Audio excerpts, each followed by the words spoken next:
everyone. Here we are. We're going to do 2 Samuel tonight. So let's get started.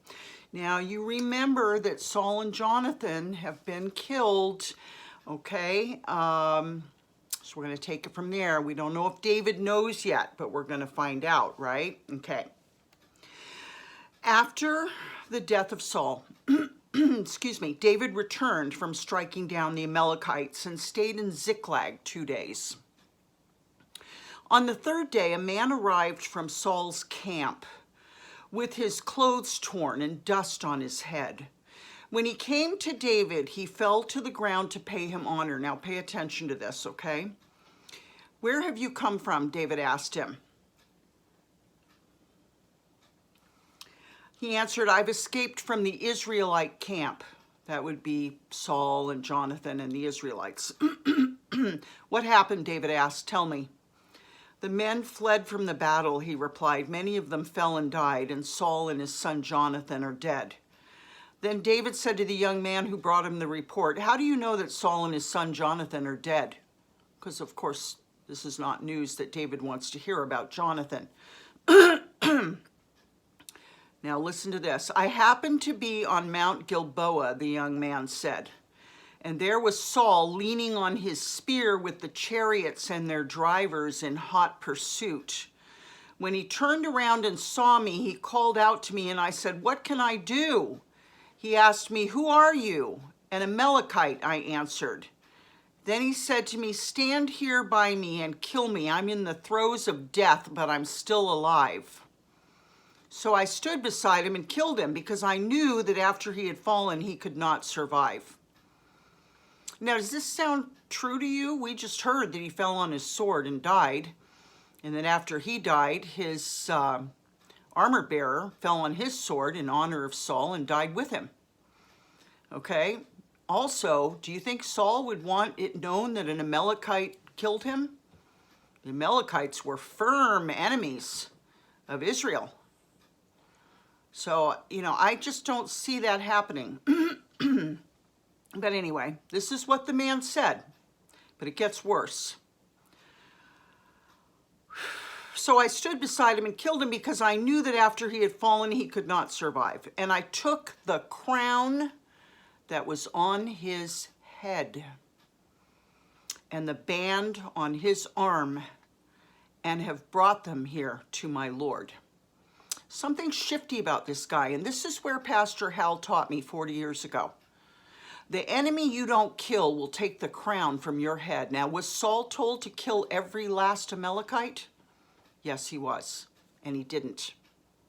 And now we see that Amalekite has killed him, or said he killed him, which I doubt. He just took the crown and the armband off him, and then went and kissed David's butt because David was part of the Philistines at this point, and they were the winners.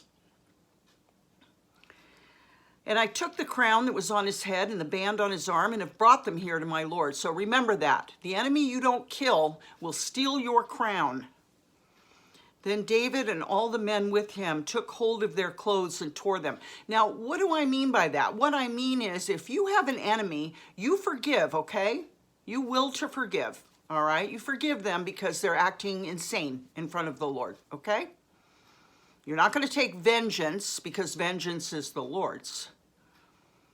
But are you going to let them come back in?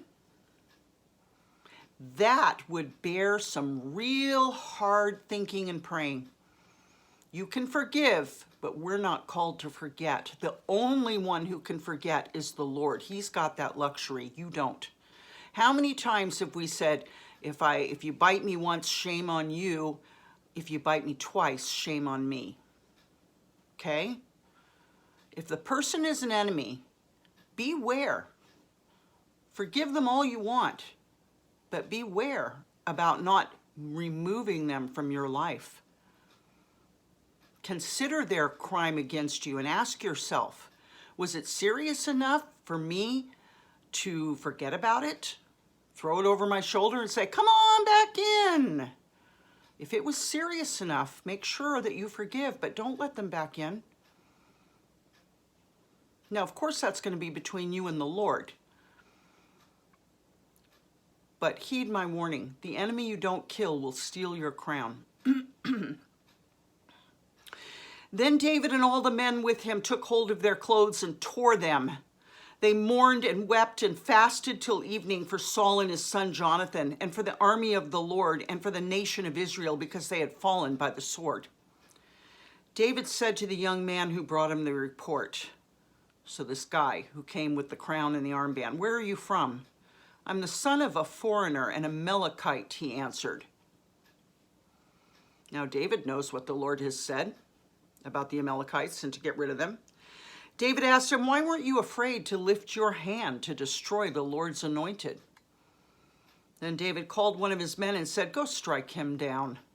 So he struck him down and he died, for David had said to him, "Your blood be on your own head. Your own mouth testified against you when you said, 'I killed the Lord's anointed.'" So if he was exaggerating, too bad. He did steal his crown and the armband, and then went to kiss David's butt. And David wasn't having it. Because why? Because David has character. And character brings wisdom, patience, all of those good virtues that we want. Insight. Okay. And aside from that, this guy's dumb enough to say he's an Amalekite. All right. There's another thing here too, and it's about killing the person who brings bad news. But that's really not the lesson here, okay? David took up this lament concerning Saul and his son Jonathan, and he ordered the people of Judah to be taught this lament of the bow. That means this is a song of war. It's a song filled with grief. The bow, meaning the bow and arrow. It's written in the book of Jashar. Now, Jashar is not a lost book of the Bible. It's a book of Hebrew poetry that we don't have anymore, okay? And here is the song of the bow that the Israelites ordered the people of Judah to be taught this lament of the bow. "A gazelle lies slain on your heights, Israel. How the mighty have fallen." Now you know where we get that statement. "Tell it not in Gath," which is a Philistine town. "Proclaim it not in the streets of Ashkelon," a Philistine town. "Lest the daughters of the Philistines be glad, lest the daughters of the uncircumcised rejoice. Mountains of Gilboa, may you have neither dew nor rain, may no showers fall on your terraced fields, for there the shield of the mighty was despised, the shield of Saul no longer rubbed with oil. From the blood of the slain, from the flesh of the mighty, the bow of Jonathan did not turn back. The sword of Saul did not return unsatisfied. Saul and Jonathan, in life they were loved and admired, and in death they were not parted. They were swifter than eagles. They were stronger than lions. Daughters of Israel, weep for Saul, who clothed you in scarlet and finery, who adorned your garments with ornaments of gold. How the mighty have fallen in battle. Jonathan lies slain on your heights. I grieve for you, Jonathan, my brother. You were very dear to me. Your love for me was wonderful, more wonderful than that of women." Ever had a friend like that? That you loved more than romantic love? I have. I've had that a couple times.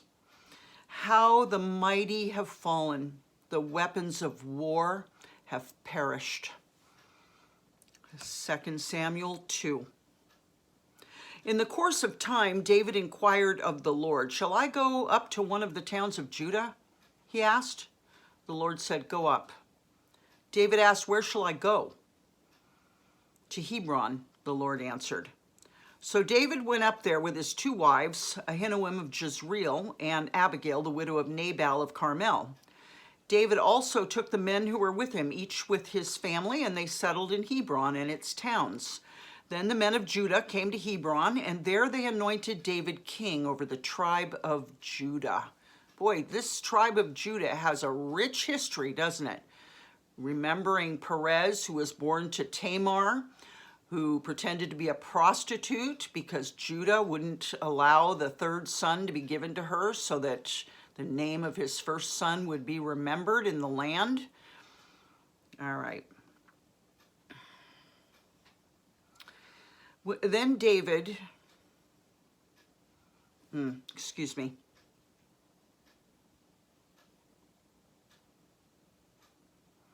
Then the men of Judah came to Hebron, and there they anointed David king over the tribe of Judah. When David was told that it was the men from Jabesh Gilead who had buried Saul, he sent messengers to them to say to them, "The Lord bless you for showing kindness to Saul, your master, by burying him. May the Lord now show you kindness and faithfulness, and I too will show you the same favor because you've done this. Now then, be strong and brave, for Saul your master is dead, and the people of Judah have anointed me king over them." Meanwhile, Abner, son of Ner, the commander of Saul's army, had taken Ishbosheth, son of Saul, and brought him over to Mahanaim. He made him king over Gilead, Asheri, and Jezreel, and also over Ephraim, Benjamin, and all Israel. So David's king of Judah, but now these other tribes have this, Ner, the commander of Saul's army, says, and goes and anoints one of Saul's sons over the rest of the places. Ishbosheth, son of Saul, was 40 years old when he became king over Israel, and he reigned 2 years. The tribe of Judah, however, remained loyal to David. The length of time David was king in Hebron over Judah was 7 years and 6 months. Abner, son of Ner, together with the men of Ishbosheth, son of Saul, left Mahanaim and went to Gibeon. Joab, son of Zeruiah, and David's men went out and met them at the pool of Gibeon. Gibeon with a B, not Gideon. One group sat down on one side of the pool and one group on the other side. Then Abner said to Joab, "Let's have some of the young men get up and fight hand to hand in front of us." "All right, let them do it," Joab said. So they stood up and were counted off, 12 men for Benjamin and Ishbosheth, son of Saul, and 12 for David. Then each man grabbed his opponent by the head and thrust his dagger into his opponent's side, and they fell down together. So that place in Gibeon was called Helkath Hazurim. Strange. The battle that day was very fierce, and Abner and the Israelites were defeated by David's men. The 3 sons of Zeruiah were there, Joab, Abishai, and Asahai. Now, Asahai was as fleet-footed as a wild gazelle. He chased Abner, turning neither to the right nor to the left as he pursued him. Abner looked behind him and said, "Is that you, Asahai?" "It is," he answered. Then Abner said to him, "Turn aside to the right or to the left. Take on one of the young men and strip him of his weapons." But Asahai would not stop chasing him. Again, Abner warned Asahai, "Stop chasing me. Why should I strike you down? How could I look your brother Joab in the face?" But Asahai refused to give up the pursuit. So Abner thrust the butt of his spear into Asahai's stomach, and the spear came out through his back. He fell there and died on the spot, and every man stopped when he came to the place where Asahai had fallen and died. But Joab and Abishai pursued Abner, and as the sun was setting, they came to the hill of Ammah, near Giah, on the way to the wasteland of Gibeon. Then the men of Benjamin rallied behind Abner. They formed themselves into a group and took their stand on top of a hill. Abner called out to Joab, "Must the sword devour forever? Don't you realize that this will end in bitterness? How long before you order your men to stop pursuing their fellow Israelites?" Joab answered, "As surely as God lives, if you had not spoken, the men would have continued pursuing them until morning." So Joab blew the trumpet, and all the troops came to a halt. They no longer pursued Israel, nor did they fight anymore. Let me go back here and remember who these men are. So Abner, son of Ner, together with the men of Ishbosheth, son of Saul, left Mahanaim and went to Gibeon. Joab, son of Zeruiah, and David's men went out and met them. Okay. Then Abner said to Joab, one of David's men, "Let's have some of the men get up and fight." "Okay, let them do it." So they stood up and were counted off, 12 men for Benjamin and Ishbosheth, son of Saul, 12 for David. Okay, so they killed David's men, 1. The battle that day was fierce, and Abner and the Israelites were defeated by David's men. 3 sons of Zeruiah were there. Okay, so Abishai and Asahai and Joab are all David's men. And Asahai ran after Abner, and Abner killed him. And then Joab started to pursue Abner, and Abner pleaded with him, "Stop it. Why are Israelites fighting Israelites?" Okay. Joab answered, "As surely as God lives, if you had not spoken, the men would have continued pursuing them until morning." So Joab blew the trumpet, and all the troops came to a halt. They no longer pursued Israel. So it's Judah against Israel, even though they're all Israelites. Nor did they fight anymore. All that night, Abner and his men marched through Arabah. They crossed the Jordan, continued through the morning hours, and came to Mahanaim. So they went back to where they came from. Then Joab stopped pursuing Abner and assembled the whole army. Besides Asahai, 19 of David's men were found missing. But David's men had killed 360 Benjamites who were with Abner. They took Asahai and buried him in his father's tomb at Bethlehem. Then Joab and his men marched all night and arrived at Hebron by daybreak. So they went home. Okay, so that was a very strange little interval there. All right, last chapter, 2 Samuel 3. The war between the house of Saul and the house of David, okay, with Abner, Saul's army commander, leading the men against David's house. So that would be, Abner would represent the house of Saul, and then David represents the house of David. The war between the house of Saul and the house of David lasted a long time. David grew stronger and stronger while the house of Saul grew weaker and weaker. Sons were born to David in Hebron. His firstborn was Amnon, the son of Abinoam of Jezreel. The second, Chileab, the son of Abigail, the widow of Nabal of Carmel. The third, Absalom, remember that name, Absalom, the son of Maacah, daughter of Talmai, king of Geshur, maybe somebody they conquered, daughter of Talmai, king of Geshur. Let's just really quickly look up, was Geshur a friend of Israel? Let's see who they were. Geshur, Golan Heights, an Israeli settlement. In the time of David's rule over Israel, I'm sorry, I was reading what it is today. What it was in David's rule, Geshur was an independent Aramaean kingdom, and David married Maacah, a daughter of Talmai, king of Geshur. Okay, that's what we just read. So there you have it. So she's an Aramaean. The third, Absalom, the son of Maacah, that's how they're calling it here, daughter of Talmai, king of Geshur. The fourth, these are children born to David, these are sons, Adonijah, the son of Haggith. The fifth, Shephatiah, the son of Abital. And the sixth, Ithream, the son of David's wife, Eglah. These were born to David in Hebron. I think Eglah is the name of a Jewish town that was given out in the inheritances. Eglah. During the war between the house of Saul and the house of David, Abner had been strengthening his own position in the house of Saul. Now, Saul had a concubine named Rizpah, R-A-Z-P-A-H, daughter of Aiah, A-I-A-H. And Ishbosheth said to Abner, "Why'd you sleep with my father's concubine?" Abner was very angry because of what Ishbosheth said. And Ishbosheth is spelled I-S-H-B-O-S-H-E-T-H.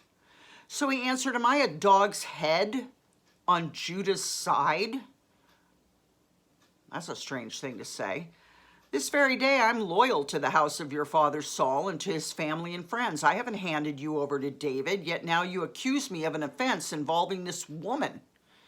May God deal with Abner, be it ever so severely, if I do not do for David what the Lord promised him on oath and transfer the kingdom from the house of Saul and establish David's throne over Israel and Judah from Dan to Beersheba." Boy, is he manipulative. Ishbosheth did not dare to say another word to Abner because he was afraid of him. Well, that guy's sick. You know, he's like, gets caught doing something that's not right. And he's confronted by one of Saul's sons, and he turns around and goes, you know, may God deal with me severely if I don't do everything I can to turn the kingdom over to David. So basically he's saying, it's not your father's kingdom anymore. It doesn't matter that I slept with the concubine. It's just cruel, nasty. And Abner's been fighting against the house of David, so it's twisted. It's like some kind of weird double bind that he just laid on Saul's son. Then Abner sent messengers on his behalf to say to David, whose land is it? Make an agreement with me and I'll help you bring all Israel over to you. Well, now he has to make good on what he just said. I'm telling you, manipulative people get themselves in spider webs of their own making.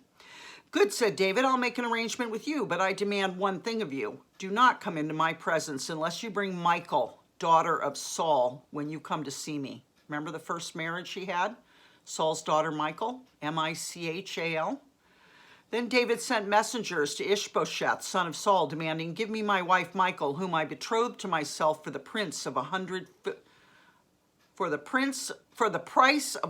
Philistine foreskins. And he actually paid 200, remember? So Ishbosheth gave orders and had her taken away from her husband, Paltiel, son of Laish. Her husband, however, went with her, weeping behind her all the way to Bahurim, B-A-H-U-R-I-M. Can you imagine? Then Abner said to him, go back home. So he went home. Abner's an old coot at this point. He went with her, weeping behind her all the way to Bahurim. That hurts. That's like when I lost Juliet and she had to go live with her mother, who was still doing drugs. Abner conferred with the elders of Israel and said, for some time you've wanted to make David your king. Now do it. For the Lord promised David, by my servant David I will rescue my people Israel from the hand of the Philistines and from the hand of all their enemies. End quote. He's saying that's what the Lord has said. Abner also spoke to the Benjamites in person. Then he went to Hebron to tell David everything that Israel and the whole tribe of Benjamin wanted to do. When Abner, who had 20 men with him, came to David at Hebron, David prepared a feast for him and his men. So, you know, I guess all's fair in war because they've been fighting. These two houses have been fighting, and he was a gentleman, made a feast. Character alert. Then Abner said to David, let me go at once and assemble all Israel for my lord the king, so that they may make a covenant with you and that you may rule over all that your heart desires. So David sent Abner away, and he went in peace. Just then David's men and Joab. Remember, Joab went after Abner after he killed, what was his name? Ahasai. Thrust him through with the butt of his spear, and it popped out his back. Ow. And then Joab went after him, and Abner's like, stop it, stop it, stop it. So, okay, here we go. Just then David's men and Joab returned from a raid and brought with them a great deal of plunder, but Abner was no longer with David in Hebron because David had sent him away and he'd gone in peace. When Joab and all the soldiers with him arrived, he was told that Abner, son of Ner, had come to the king and that the king had sent him away and that he had gone in peace. So Joab went to the king and said, what have you done? Look, Abner came to you. Why'd you let him go? Now he's gone. You know Abner, son of Ner. He came to deceive you and observe your movements and find out everything you're doing. So he's saying, you know Abner of Ner, son of Ner. He came to deceive you. Joab then left David and sent messengers after Abner, and they brought him back from the cistern at Sirah, S-I-R-A-H, but David didn't know it. So David doesn't know they've gone and caught him. Now when Abner returned to Hebron, Joab took him aside into an inner chamber as if to speak with him privately, and there, to avenge the blood of his brother Asahai, Joab stabbed him in the stomach, and he died. Later, when David heard about this, he said, I and my kingdom are forever innocent before the Lord concerning the blood of Abner, son of Ner. May his blood fall on the head of Joab. and on his whole family. May Joab's family never be without someone who has a running sore or leprosy, or who leans on a crutch, or who falls by the sword, or who lacks food. That's a curse. Joab and his brother Abishai murdered Abner because he had killed their brother Asahai in the Battle of Gibeon, which we just heard about in 2 Samuel 2. Then David said to Joab and all the people with him, "Tear your clothes and put on sackcloth and walk in mourning in front of Abner." King David himself walked behind the bier, B-I-E-R, the funeral, Abner laid out on the pallet. They buried Abner in Hebron, and the king wept aloud at Abner's tomb. All the people wept also. The king sang this lament for Abner. "Should Abner have died as the lawless die, your hands were not bound, your feet were not fettered. You fell as one falls before the wicked." In other words, it wasn't even a sentence that was being carried out on you. You were just straight up murdered. And all the people wept over him again. Then they all came and urged David to eat something while it was still day. But David took an oath, saying, "May God deal with me, be it ever so severely, if I taste bread or anything else before the sun sets." All the people took note and were pleased. Indeed, everything the king did pleased him. So on that day, all the people there and all Israel knew that the king had no part in the murder of Abner, son of Ner. So that was David's point. Don't hold me to this. Then the king said to his men, "Do you not realize that a commander and a great man has fallen in Israel this day? As today," so in other words, you don't have to like somebody, but my God, you do need to honor them for the things that they've accomplished. "And today, though I'm the anointed king, I'm weak, and these sons of Zeruiah are too strong for me. May the Lord repay the evildoer according to his evil deeds." Okay, so tomorrow we'll do 2 Samuel 4, and before I go, I just want to say one thing. It's interesting that I just happened to come across a woman who says she's a prophet, and when you get a prophecy, do you just receive it, put it in your heart, and say this is true, and then sit around and wait for it to come true? No. You wait until it's confirmed, which means a second prophet will confirm it. You'll be somewhere, and another prophet will say the same thing, and that will be a confirmation. Okay? You don't act on prophecies unless you have confirmation from the Lord. So I heard this woman, and what I found interesting about this woman was that she was prefacing her prophecy right out of the first 3 chapters of 1 Samuel. And honestly, with the way things are going in the world, I've sort of been looking at the Lord and saying, should I be in the Old Testament? Should I be back in Revelation? But the Lord keeps reminding me that, we're going to come up on Daniel, which is prophetic about the end of days, okay? It has its thrills, chills, and scares in it. It's quite a book, and we are going to come up on it. So the Lord has told me to keep on keeping on. But when this woman said that the Lord brought her, this was just a week ago, she posted her prophecy. She said that the Lord brought her to the book of 1 Samuel, the first 3 chapters. And in chapter 2 was the prophecy that Eli's sons, Phinehas, and I can't think of the other one, it starts with an H, that those 2 sons will die because they were bullying the people for their offerings in the temple, if you remember, and they were sharing that stolen, bullied food with Eli. And God told Eli through a prophet that came through, he said, your sons are going to die on the same day. So the point of this woman's prophecy was that 2 people in the house, this is what she believes the Lord told her, and I'm not going to question her. I could tell she was a sister. She said the Lord had said that 2 people in the house are going to die on the same day, one in the morning and one in the evening. Now, she asked the Lord, what house are you talking about? The upper house, the Senate, the House of Representatives, the lower house? Are you talking about the White House? And she said the Lord did not answer her. So we will wait for confirmation of that prophecy. Either it will come true in front of us that 2 high-ranking members of a house will die in one day, one in the morning and one in the evening, or I'll hear another prophecy, or you'll hear another prophecy, and it will be confirmed out of the mouth of someone else. This woman is, her name is Deborah, and she has a ministry called Midnight Cry, I believe. And she's, you just have to wait. And I thought that was an interesting prophecy, because as I was questioning the Lord, which is telling me, this is how the Lord answered me, no, I am showing my people First Samuel, the books of Samuel. So we are right on target. The Lord is talking about Samuel right now to his people. You are his people, I'm one of his people, and he has got us in the book of Samuel for one reason or another, okay? So hide it in your heart. I love you very much. I'm going to see you tomorrow, and we'll pick up with 2 Samuel 4. So, nothing is wasted, okay? These stories, you think, oh, well, this is Old Testament stuff. Well, yes, it is, but we get a lot of prophecy from the Old Testament. I'm telling you, this is where your feet are. Okay, is the Old Testament. And then by the time we hit the New Testament again, you're just going to be like, glory, hallelujah, because you're going to know the backstory. Okay, love you. Bye-bye.